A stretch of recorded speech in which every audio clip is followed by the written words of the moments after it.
ବନ୍ୟାରେ କୁମ୍ଭୀର ଓ ଅନ୍ୟ ଜୀବଜନ୍ତୁଙ୍କ ଦାଉରୁ ସୁରକ୍ଷା ପାଇଁ ସଚେତନତା କାର୍ଯ୍ୟକ୍ରମ ଅନୁଷ୍ଠିତ ହୋଇଛି। ଆଳି ବ୍ଲକ ମାନପୁର ବ୍ୟାଙ୍କ ପାଖ ବନ୍ୟାଜଳ ପ୍ରବାହିତ ନିକଟରେ ରାଜନଗର ବନଖଣ୍ଡ ବିଭାଗ ପକ୍ଷରୁ କୁମ୍ଭୀର ଓ ଅନ୍ୟ ମାରାତ୍ମକ ଜୀବଜନ୍ତୁଙ୍କ କବଳରୁ କିଭଳି ସୁରକ୍ଷା ପାଇପାରିବେ ସେ ସମ୍ବନ୍ଧରେ ଏକ ସଚେତନତା କାର୍ଯ୍ୟକ୍ରମ ଅନୁଷ୍ଠିତ ହୋଇଯାଇଛି। ବନ୍ୟା ସମୟରେ କୁମ୍ଭୀର, ବାରାହା, ବିଷାକ୍ତ ସରୀସୃପ ଓ ଅନ୍ୟ ଜଙ୍ଗଲୀ ଜୀବଜନ୍ତୁମାନେ ଜନବସତି ମୁହାଁ ହେଉଥିବାରୁ କିଭଳି ଜନସାଧାରଣମାନେ ସୁରକ୍ଷିତ ରହିପାରିବେ ସେ ବିଷୟରେ ସଚେତନତା କରିଛନ୍ତି ବନଖଣ୍ଡ ବିଭାଗର ଫରେଷ୍ଟର ବିଭୂତି ଭୂଷଣ ତରାଇ।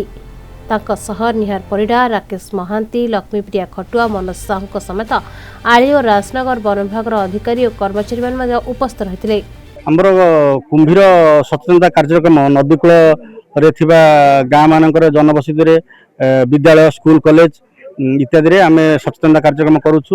ଯେହେତୁ ବନ୍ୟା ଜଳ ଆସିଛି, ଏଇଟା ଆମର ବର୍ଷ ତମାମ ବର୍ଷ ସାରା ହେଉଛି, କିନ୍ତୁ ଏବେ ଯେହେତୁ ବନ୍ୟା ଆସିଛି ନଦୀରେ ଗୋଳିଆ ପାଣି, ବନ୍ୟା ଜଳ ଏବଂ ପ୍ରଖର ସ୍ରୋତ ବନ୍ୟା ଜଳ ଜନବସତିକି ଆସିଛି। ଆମେ ବନ୍ୟା ଜଳ ପ୍ରବେଶ କରୁଥିବା ଜନବସତି ସ୍ଥାନରେ ଗାଁ ମାନଙ୍କରେ ଜନସାଧାରଣ ମାନଙ୍କୁ ସମସ୍ତଙ୍କୁ ସଚେତନ କରୁଛୁ ଯେ ସେମାନେ ନଦୀ ନାଳ ଏବଂ ବନ୍ୟା ଜଳ ଠାରୁ ଦୂରରେ ରହିବେ, କାହିଁକିନା କୁମ୍ଭୀର କୌଣସି ଜାଗାରେ ବି ଥାଇପାରେ। ଯଦି ସେମାନେ କୁମ୍ଭୀର ଥିବାର ସୂଚନା ପାଆନ୍ତି କି ଅନ୍ୟ ବନ୍ୟଜନ୍ତୁ ଯଥା ସର୍ପ ଇତ୍ୟାଦିର ସୂଚନା ପାଆନ୍ତି ଆମକୁ ସଙ୍ଗେ ସଙ୍ଗେ ଜଣାଇଲେ ଆମେ ଆସିକି ତା ବନ୍ୟଜନ୍ତୁକୁ ଉଦ୍ଧାର କରିକି ନେବୁ ଏବଂ ତାଙ୍କୁ ସହାୟତା ପ୍ରଦାନ କରିପାରିବୁ।